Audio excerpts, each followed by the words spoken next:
Canada की सबसे बड़ी सोने की चोरी, 400 किलो गोल्ड गायब। अब इस पूरे केस में भारत का नाम भी जुड़ गया है और एक आरोपी एयरपोर्ट से गिरफ्तार भी हो चुका है, जबकि उसका साथी भारत में छिपा हुआ बताया जा रहा है।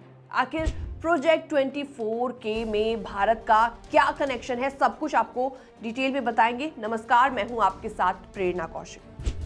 कनाडा के इतिहास की सबसे बड़ी सोने की चोरी का मामला सामने आया है। पुलिस ने इस केस में एक और आरोपी को गिरफ्तार कर लिया, जबकि उसका एक साथी अभी भी फरार है और उसके भारत में छिपे होने की बात भी सामने आ रही है। और इस पूरे मामले में करीबन $20 मिलियन यानी कि लगभग $2 करोड़ की सोने की चोरी का मामला ये सामने आया है। और इस चोरी की जांच को प्रोजेक्ट 24K नाम दिया गया है, जो अब अंतर्राष्ट्रीय स्तर पर पहुंच चुका है। तो एयरपोर्ट से एक व्यक्ति की गिरफ्तारी हो चुकी है। पील रीजनल पुलिस ने बताया कि 43 साल के अरसलान चौधरी को टोरंटो के पियर्सन इंटरनेशनल एयरपोर्ट से गिरफ्तार किया जा चुका है। वो दुबई से कनाडा लौट रहा था। पुलिस के मुताबिक अरसलान चौधरी का कोई स्थायी पता नहीं है।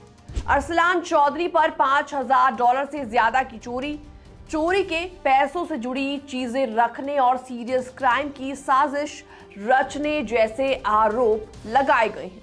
तो कैसे हुई थी इतनी बड़ी गोल्ड की चोरी, सबसे पहले आप ये समझ लीजिए। तो ये पूरी घटना 17 अप्रैल 2023 की है। उस दिन स्विट्जरलैंड के ज्यूरिख से एक फ्लाइट टोरंटो पहुंची थी और इस फ्लाइट में करीबन 400 किलो शुद्ध सोना था, जो कि लगभग 6600 गोल्ड बार के बराबर था।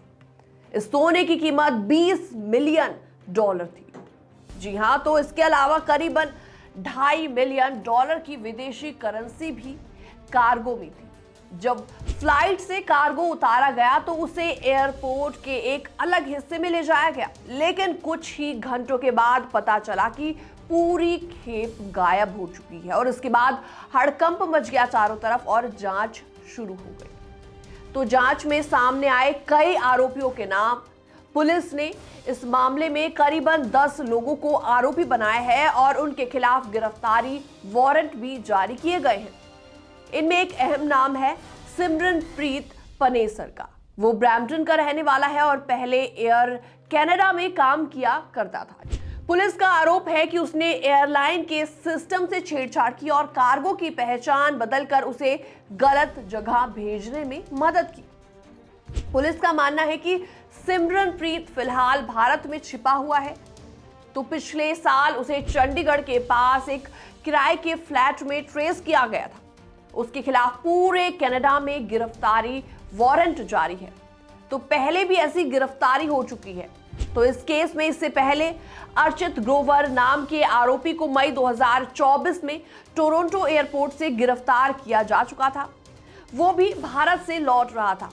तो अब तक गिरफ्तार किए गए आरोपियों में शामिल है परमपाल सिद्धू, जो कि 54 साल के हैं। एयर कनाडा का वो पूर्व कर्मचारी रह चुका है। इसके अलावा अमित जलोटा, जो कि 40 साल के हैं और ओंटारियो के रहने वाले हैं। इसके अलावा प्रसाद परमालिंगम, 36 साल के ब्रैम्पटन के। इसके अलावा अली रजा, 37 साल के टोरंटो के रहने वाले। इसके अलावा नाम आता है अहमद चौधरी का, 43 साल इनकी उम्र है और ब्रैम्पटन के रहने वाले हैं। इसके अलावा ड्यूरांटे किंग मैकलिन, जो कि 27 साल के हैं, ब्रैम्पटन के रहने वाले हैं। और ड्यूरांटे किंग मैकलिन फिलहाल अमेरिका में हथियार तस्करी में एक मामले में हिरासत में है। इसके अलावा आपको बता दें, पील रीजनल पुलिस प्रमुख निशान दुरियप्पा ने कहा है कि ये जांच दिखाती है कि उनकी पुलिस कितने बड़े और जटिल अपराधों को सुलझाने में सक्षम है। उन्होंने साफ साफ कहा, चाहे आरोपी कहीं भी भाग जाए या छिपे, हम उसे ढूंढ निकालेंगे। पुलिस का कहना है कि इस मामले की जांच अभी खत्म नहीं हुई है और आने वाले समय में भी गिरफ्तारियां हो सकती हैं। फिलहाल इस पूरी खबर में इतना ही। बाकी तमाम अपडेट्स के लिए आप बने रहिए हमारे साथ।